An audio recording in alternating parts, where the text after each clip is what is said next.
مساء الخير عليكم. راني راح ندير ساندويتش تاع الخبز اللي شاركته معاكم. هذاك الخبز ميني مطلوع، هذاك اللي شاركته معاكم المره اللي فاتت. راح نحشيه بشويه تاع صدر دجاج وبطاطا مقليه وصوص.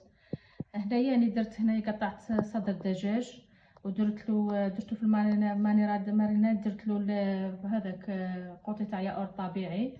درت له شويه فلفل كحل، ثوم، شويه زنجبيل، شويه تاع كركم، شويه راس الحانوت. قاعد خلطته وراني نخليه دروك واحد نص ساعه 10 دقائق ونحشيه معاكم. الخبز طريقه الخبز ما حبيتش نعاودها لاني مشاركته معاكم، كنوريلكم كيفاه نفاصوه برك. هاي وين الخلطه، هاي وين صدر الدجاج. هنايا صدر الدجاج فقط.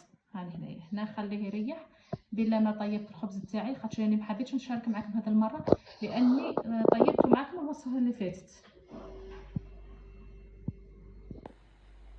هاو هنايا الدجاج تاعي بعد ما ريح نص ساعه وزياده. ها وين هنا تقريبا 45 دقيقه. نروح نديرو فوق النار يطيب.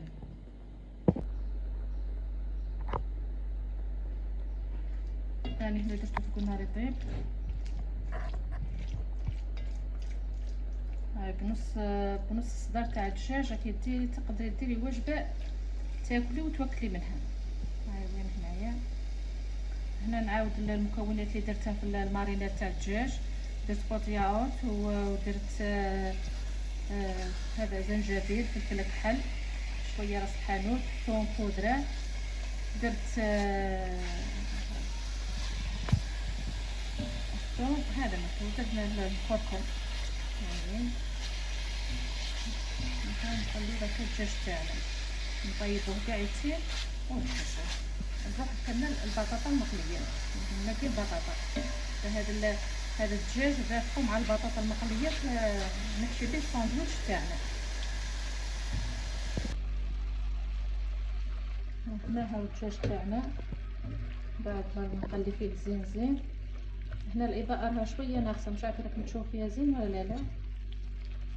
هاهي الدجاج هاهو. بعد ما تقلى نزيد له شويه ماء تاع سخون، نص كاس هاك. زيدي له تاع ماء سخون، نهديه يطيب، قطعي عليه ونهديه يطيب في قدر. هاهي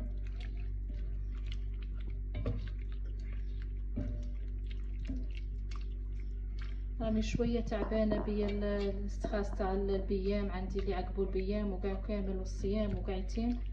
راني شويه تعبانه، الهضره راني مش قادره نهضر. تشوفي راني بصح كي عدت راح ندير هذا الفيديو قلت والله قال شاركته معكم. علاه ما ندير نصوركم ونشارك معايا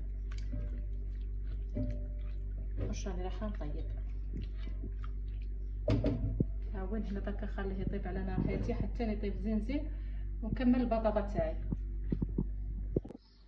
راني هنايا جبت البطاطا نقيتها وقطعتها، اختصرت الوقت. ما كاش اللي ما تعرفش تنقي البطاطا وتقطعها، وهذه لانها خدمتنا يوميا البطاطا المقليه، يوميا صباح وعشيه. اذا ما درناها للعائله كامل نديروها لفرد من العائله. هاني باه نختصر الوقت وما يعودش الفيديو تاعي طويل. هاني هنا قطعتها وغسلتها بالماء السخون وخليتها في الماء على النشاء بيروح منها كامل. واني ذاك راح نقليها ونكمل اللحم تاعي هذاك الدجاج يطيب، ومن بعد نوري لكم كيفاه نحشيه. راني هنا كملت الدجاج تاعي، يعني طيبته، قليت البطاطا، قطعت البصل، درت الصلصه تاع الجبن. هاي وين. وهنا هذا الخبز اللي كنت رافقته معكم المره اللي فاتت. هنايا هذا الخبز اللي كنت رافقته معكم المره اللي فاتت، راني رايحه نحشي فيه هذا هنايا. هاي وين. نديرو شويه من صلصه الجبن. هذه الصلصه رائعه، جربوها والله العظيم هايله. هذه هاي وين. ندير البطاطا معها شويه بطاطا. الصيف هذا ما يليقلو ماكله خفيفه فقط. نديرو شويه تاع بصل،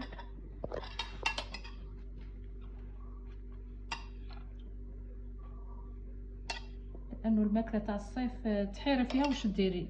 يعود الواحد اللي ديريها ما تقدريش تاكليها ما عدا هاد الوجبات الخفيفه.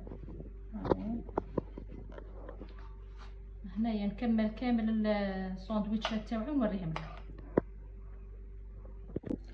ها هنا الساندويتش تاعي بعد ما كملته، راني حشيته قايتين. شوفوا كي راه خفيف وهايل، والله العظيم هايل. جربوه ان شاء الله تجربوه ويعجبكم. مع كاس تاع قازوز اللي ماهوش داير حميه، حتى هو مش تاع حميه هذا الخبز، مادام درتي فيه فرماج ومايونيز وتاع. المهم ان شاء الله يعجبكم وتعاودوا ديروا الوصفه تاعي وان شاء الله يعجبكم.